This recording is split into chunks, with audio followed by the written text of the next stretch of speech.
Yes, we managed to nab it here. Right, okay. Let's drive this forward. Get Trent running down that line. Try and pick him out. Great ball. Oh my word, what a ball. Oh, what a goal. Tell you what, it's linking up really nice. Hi guys, I'm GarritosDorritos, and today is the 9th episode of Tactical Trials, where I try out your custom tactics, give you my thoughts, and let you know what I would change. Let's get into it. Today we have a set of 3-4-2-1 custom tactics. These have been sent in by Awoke Monroe, and they're formatted quite differently to the 3-4-2-1 I have on the channel, so I'm definitely interested to see how these play in comparison to the ones I put together. The 3-4-2-1 is a formation I've typically not got on with very much. I always find myself a little bit open on the defence with it, so definitely excited to give this one a try. Starting off with the defensive style, we're going to have this on pressure on heavy touch, not balanced. That does make me a little bit nervous, I'm not going to lie. I don't like the AI pressing for me unless I'm manually team pressing, so we'll see how that plays in game. Defensive width 35, nice and compact for a formation that does essentially operate as a 5-back.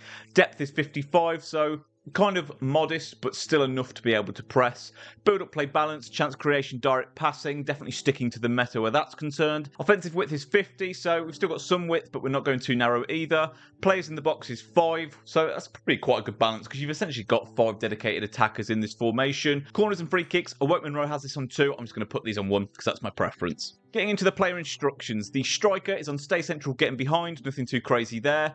Now this is quite interesting. He has both the right forward and left forward on stay central, come back on defence, but false 9. No getting behind, not mixed attack. He's actually got them on a false 9 instruction. Typically, a false 9, if you actually look at the description here, drops into midfield to create attacking space for teammates and has time and space to dribble or, waiting for it, pick up passes. There we go. So they're essentially going to drop deeper. So my only thought here is the striker going to kind of get isolated and in no man's land? Or is it just going to make it feel like we've got a midfield of like 7 or 8 and we're going to completely overload the opponent? So curious to see how that works. As far as the left mid and right mid go, or wing backs as some people would call them, come back on defence, stay wide and get in behind. That is on both of them. Your 2 centre mids are both just on stay back while attacking and cover centre. Nothing too crazy there. And then the rest of the team is all just on the default. This is the team that I'm going to be using to try out the tactics. I will be trying out this new Gavi card because I've had him in my club and I've still not tried him. So I'm going to be playing him as a centre mid next to Calhanoglu, and then Busquets is going to be dropping in as a centre back. Let's get into some games and see how this formation plays.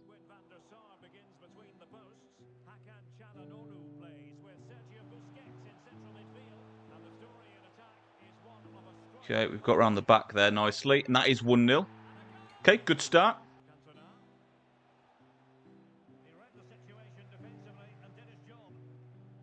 Go on, Liao. Okay, burst through that space there. That's going to be another, I hope. There we go. Okay, I think this guy's going to be gone. He is gone. Can't say I have any complaints in that first game. We got off to a very good start. I don't see a lot of movement in the attack yet, so I'm thinking against maybe a better player that could be an issue. So we'll get into another game, see if there's anything we want to change. Into the next game we go. Let's see how we get on this time.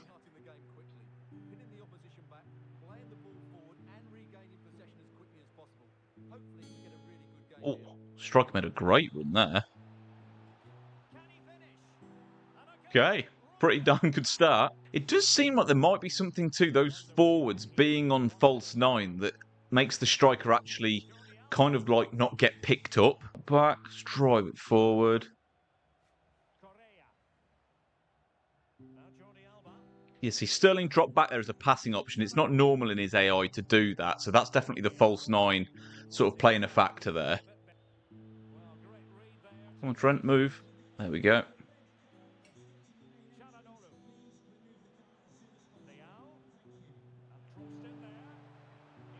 Oh, that's really nice. That's really, really nice. Yes, we managed to nab it here. Right, okay.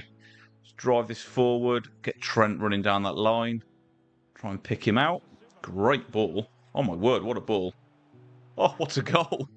Tell you what, it's linking up really nice. And he's gone. Just realised I need to win one more game of Champs to actually qualify, so we're going to trust the formation and tactics in Champs and see how we go.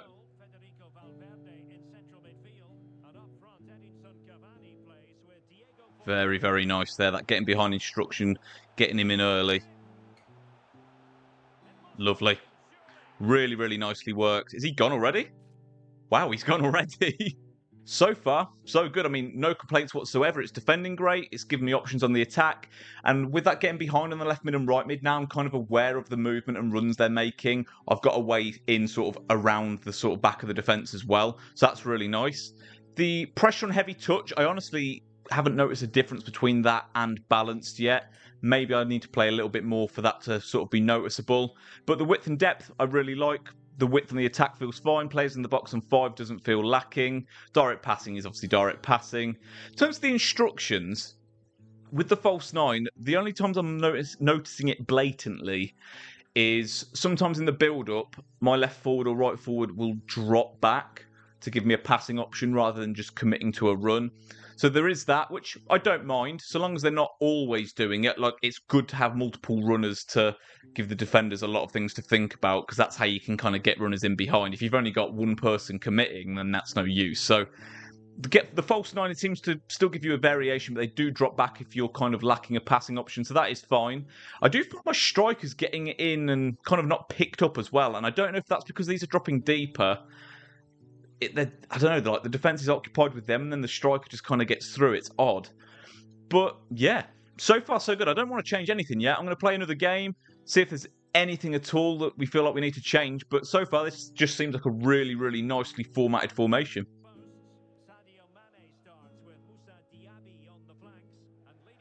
See, the getting behind there threw me off. I didn't expect the run.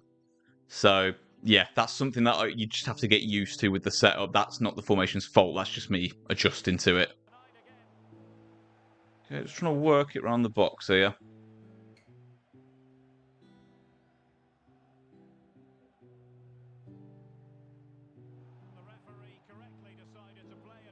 Nice dribbling. Oh, very, very nice move there. All the attackers do feel very involved, I have to say. Feels really, really good. Oh, he's gone. Okay, into the next game we go. What are we up against? He's got Big Maguire up front with Messi. We never thought we'd see that. Okay, we're 1-0 down in this one. Messi got me with a dirty touch. So I'm just going to kick off glitching back. Just because we can. Oh, that's so horrible. I shouldn't have done it. Don't know how much credit we can give the formation for that one. We stole it back.